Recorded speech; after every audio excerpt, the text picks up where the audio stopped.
In this powerful and eye-opening video, Sophia shares her harrowing near-death experience that took place on a cold December night in 2022. In a moment that would change her life forever, she believes she was shown the dangers of technology and its overwhelming grip on her generation.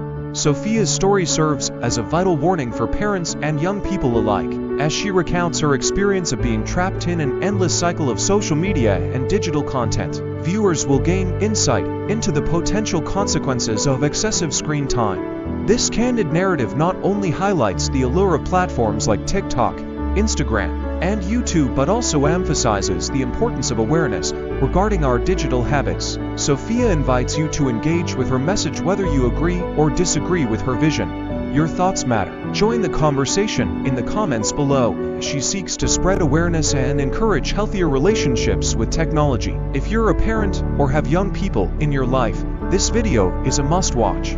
It's time to reflect on how technology shapes our lives and the lives of those we care about. My name is Sophia, and on a cold night in December of 2022, I had a near-death experience where I firmly believe that Jesus himself showed me the dangers of technology in my generation. If you are a parent or have young people in your family, please listen to this warning. I didn't even believe in this stuff before that life-changing night, and now I found this channel so I can warn as many adults and young people as possible. And please comment below if you believe me, if you agree or disagree with this vision. So here we go. It was a normal Friday night. I was laying down on the couch in our living room, scrolling endlessly through my phone. TikTok, Instagram, YouTube.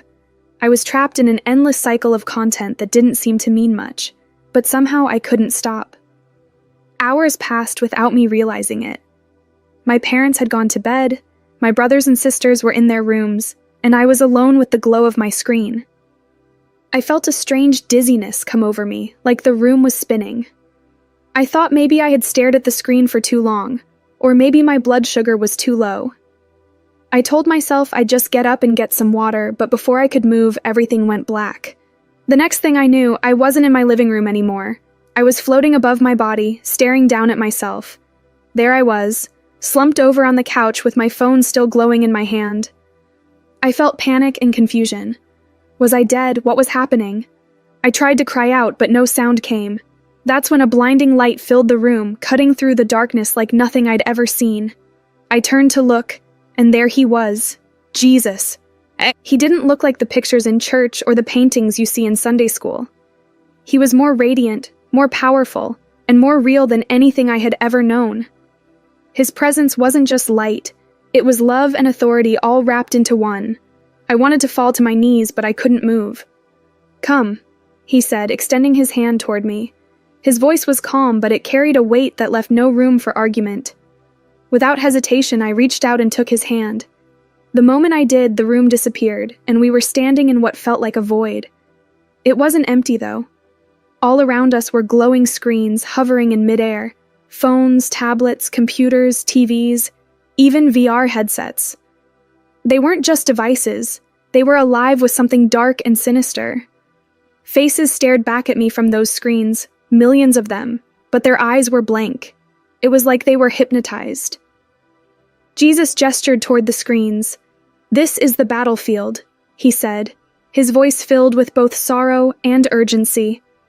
"The enemy has made this his primary weapon against your generation. Millennials, Gen Z, and Gen Alpha. He knows your potential. He knows what you could accomplish for my kingdom, so he is working to destroy you." I didn't understand. But how? It's just technology. It's just entertainment. Jesus turned and looked at me, and I'll never forget the sadness in his eyes. "It started that way," he said. "But what you see as harmless is far from it. The enemy uses these screens to enslave hearts, minds, and souls. Technology was meant to be a tool, but it has become a trap." I looked closer at the screens and saw chains extending from them. The chains wrapped around people's wrists, necks, and even their hearts. Some people were shackled so tightly they could barely move.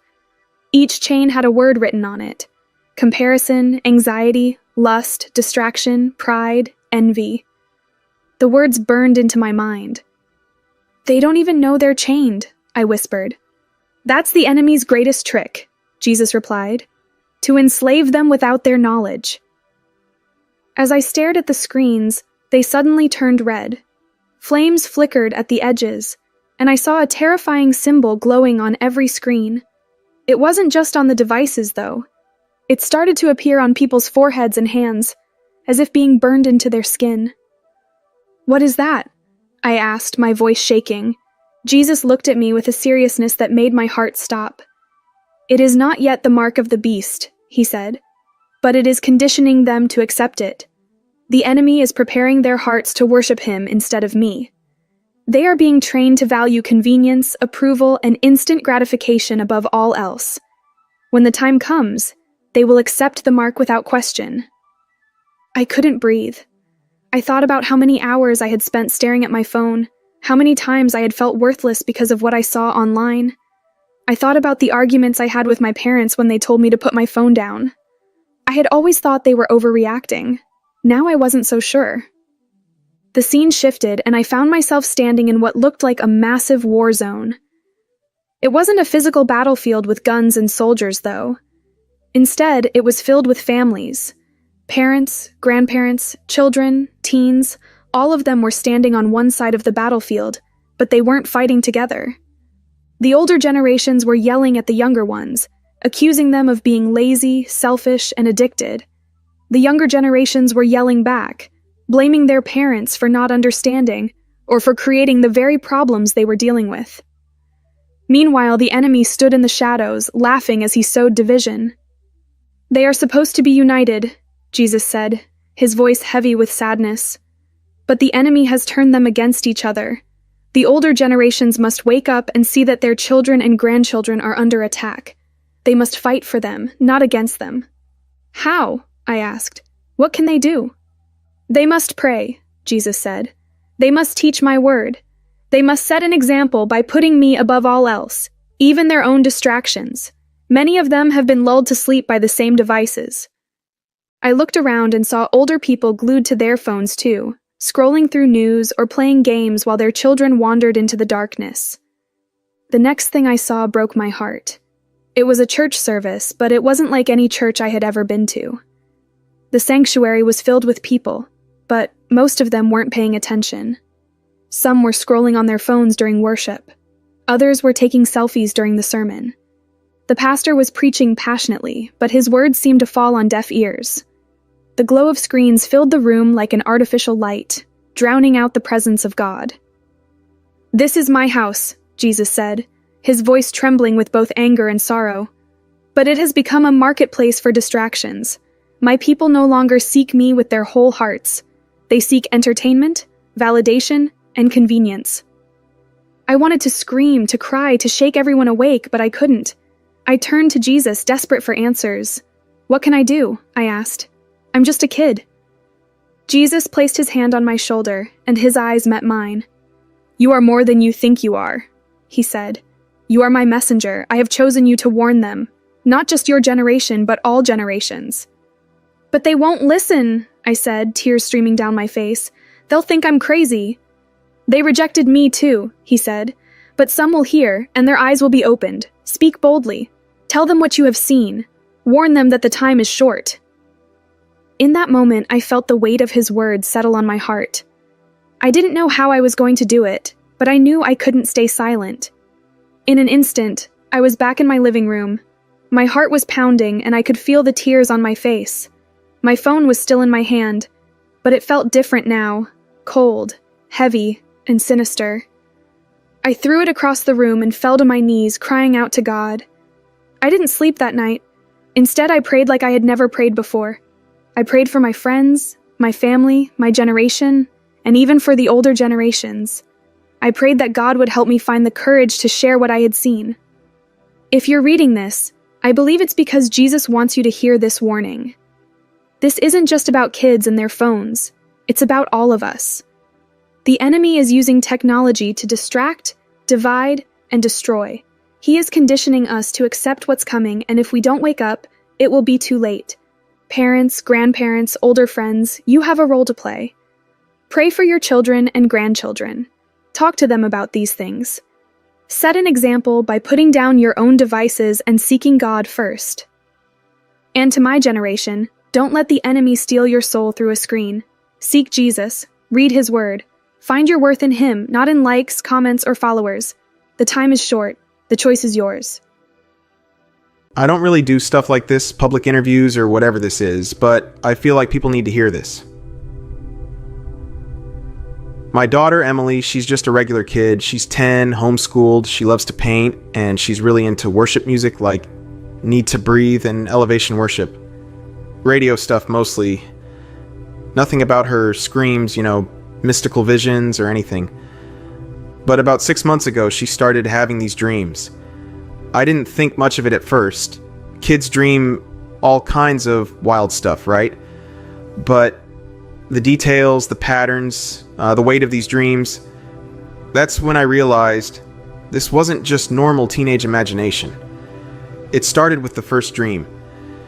She woke up crying, shaking, and I went into her room to see what was wrong. She said something like, "Dad, I saw someone evil." She couldn't explain much at first, just that it was someone powerful, like a world leader, and they were lying to everyone. The first dream was pretty simple compared to the others. She said she saw this man, older, dressed in white, she said, standing in a giant crowd of people. She described him as having this kind, grandfatherly look, Everyone was cheering for him, waving flags, crying tears of joy, like he was some sort of savior. But then something changed.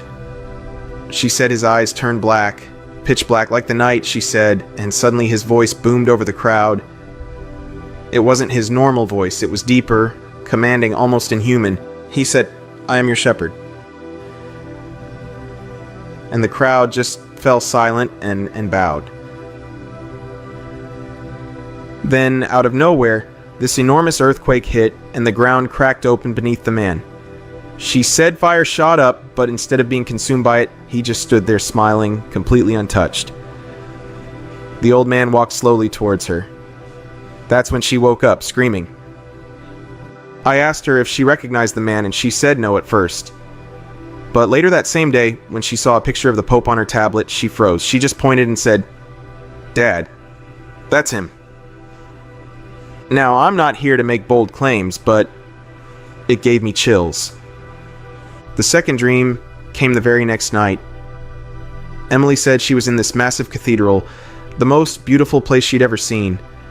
There were golden statues, stained glass windows with scenes from the Bible, incense filling the air. At first it felt peaceful, but then she noticed something strange. She said the people kneeling and praying weren't praying to Jesus. They were praying to the man from her first dream, the one she said was the Pope on her tablet. He was sitting on a throne at the front of the cathedral, holding this massive golden staff. The weirdest part, there was a lamb carved into the staff, but it was bleeding. Emily said she felt this overwhelming sense of wrongness, like the whole place was a trap. Then the man spoke. He said something about having built the temple of the new covenant, and to bow before him, and when people bowed, they disappeared. Like literally vanished into thin air. She said it wasn't like they were being taken to heaven, though. Not a rapture. It felt darker, more sinister, like they were being erased. She woke up crying again, saying, "Dad, he's not who people think he is." And the dreams kept getting more intense. The third dream, which happened the next night, was about a mark. Like the mark of the beast. I thought it was crazy.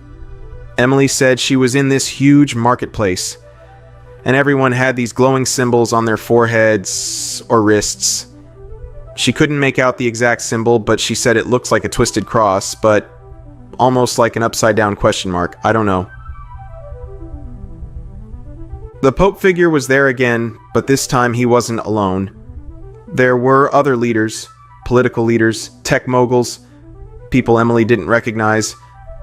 She said one was like Iron Man, whatever that means.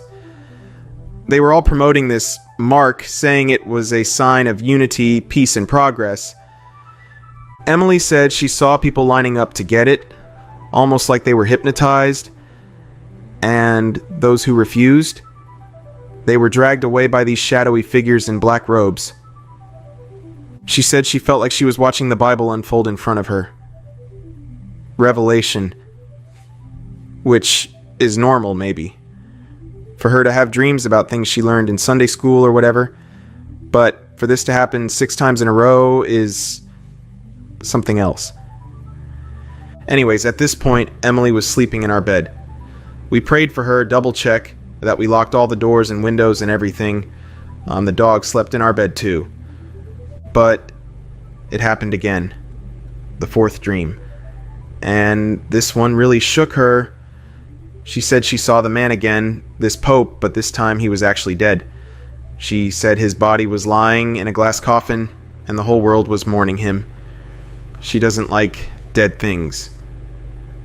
I still get chills when I say this next sentence, but let me just get it out. After 3 days, he rose.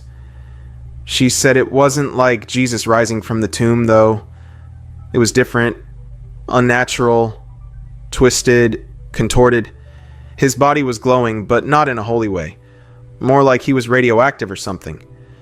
She heard intense clicking sounds echoing all around her. I thought maybe there was something about nuclear war, Geiger counters, but I don't know. This was her dream, not mine. When the risen Pope figure stood up, he opened his mouth. A black light came out like a lightsaber, she said, and the figure declared himself the savior of the world.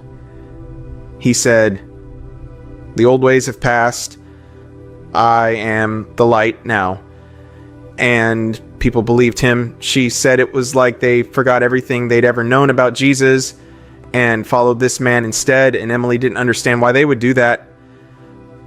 Emily's not the type to make stuff up. She doesn't even like attention, so for her to come forward with this, my wife thinks I'm crazy, but I think it's a warning. The 5th dream, again in our room, in our bed, was about this concept of control. Emily said she felt squished the whole time. Emily said she saw a map of the world with all the countries divided into 10 sections, each ruled by a king. These kings answered directly to the Pope, who was now calling himself what she called the Soupy Shepherd, but I think she meant the Supreme Shepherd. People weren't allowed to travel, work, or even buy food without permission. Emily said it felt like the entire world was under this man's thumb, and anyone who resisted was, well, she didn't want to say killed, but that's what it sounded like. The scariest part? She said she saw the Bible being outlawed. People caught with one were arrested and their Bibles burned. It broke her heart. I'm just happy she didn't see actual people getting burned. But anyways, doesn't this all just sound like something from Sunday school? But again, the problem I have is that she had these dreams 6 times. This was the last dream, and Emily said it was the most terrifying. She was standing on a hill overlooking a massive battle. There were armies on both sides. One side with the Pope and his followers, the other side with people holding crosses and banners with Bible verses on them. She said the sky turned black and fire started raining down. The Pope figure raised his hand, and these creatures, she called them serpents with wings, came out of the ground and attacked the other side. Then, just as it seemed like all hope was lost, Emily saw a figure in white riding on a horse. She said she knew it was Jesus. He raised his sword, and with one swing, the battle was over. Emily said she woke up feeling like she'd been given one last message. Stay faithful, stay true, the victory is already won. That made me feel some type of way. I was heartbroken. But that last message gave me relief. After she told me this, I sat back for a moment, letting the weight of everything settle between us. The dreams had been unsettling, even terrifying at times, but they had also felt urgent. Almost like a call to action, though for what, I still wasn't sure. I told her I'd be honest with her, and I said that these dreams have shaken me, a grown man. I grew up in the church. I've read Revelation more times than I can count. But it's one thing to read it in a Bible study, and it's another to feel like it's happening now, like it's playing out in your own home through your own kid. I don't think Emily is lying, and I don't think she's imagining things. She's not the type of kid to make something like this up. She doesn't even like talking about it, really. She says it feels too heavy, too real, and honestly, it scares me to even repeat it. So, here's where I've landed.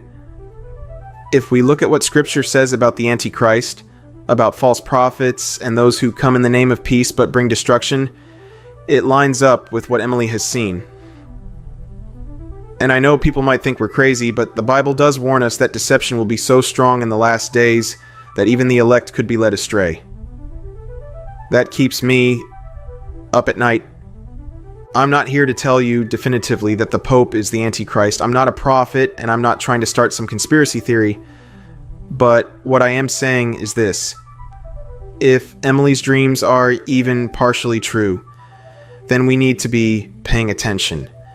We need to be grounded in the Word, discerning the times, and ready for what's coming. Because this isn't just about one man or one institution. It's about a spirit of deception that's already at work in the world. And let me tell you something else.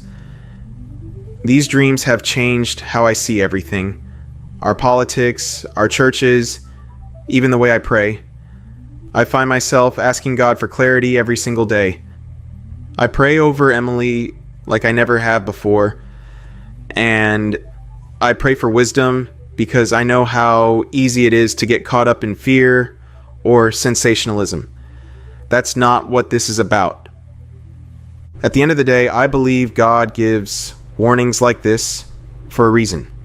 Not to scare us, but to prepare us.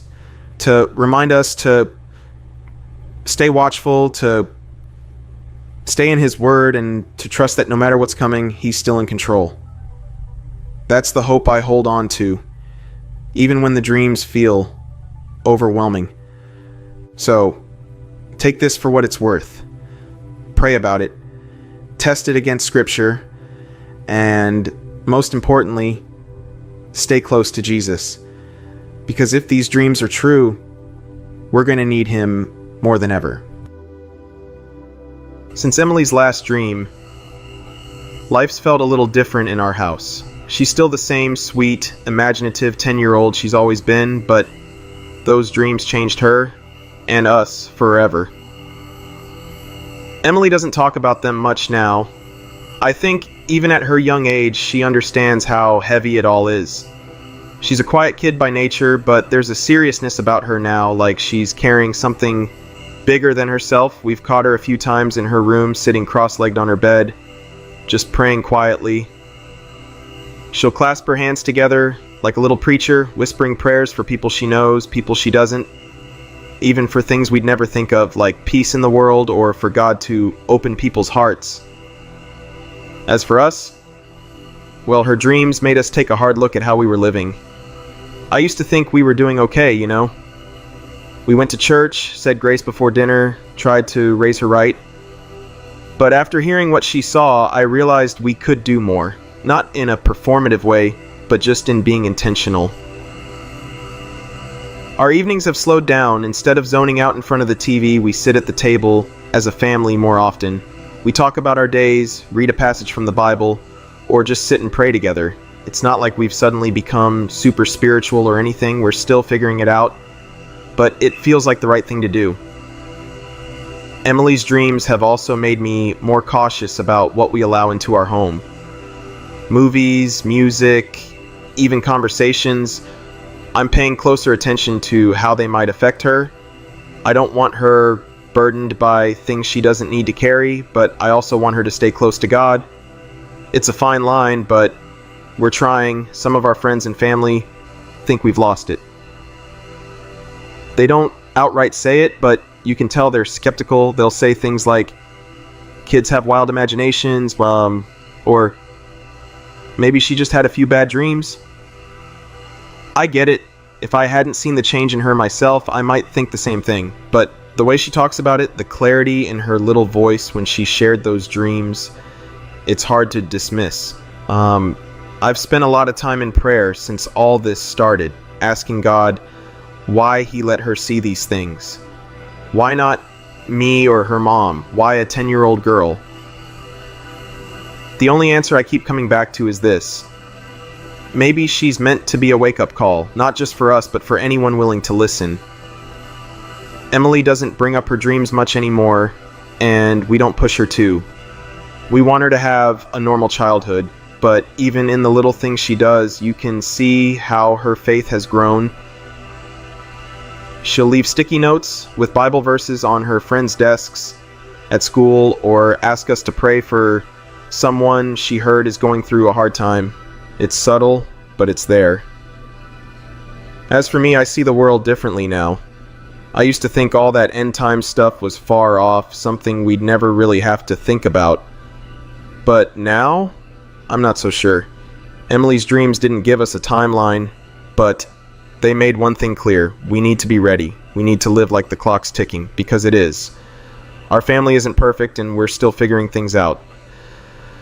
But those dreams lit a fire under us. They reminded us to focus on what really matters: faith, family, and living in a way that honors God. If you're hearing this, I hope you take something from it. Pray more, love your family harder, pay attention to what's happening around you, and most of all, stay close to God.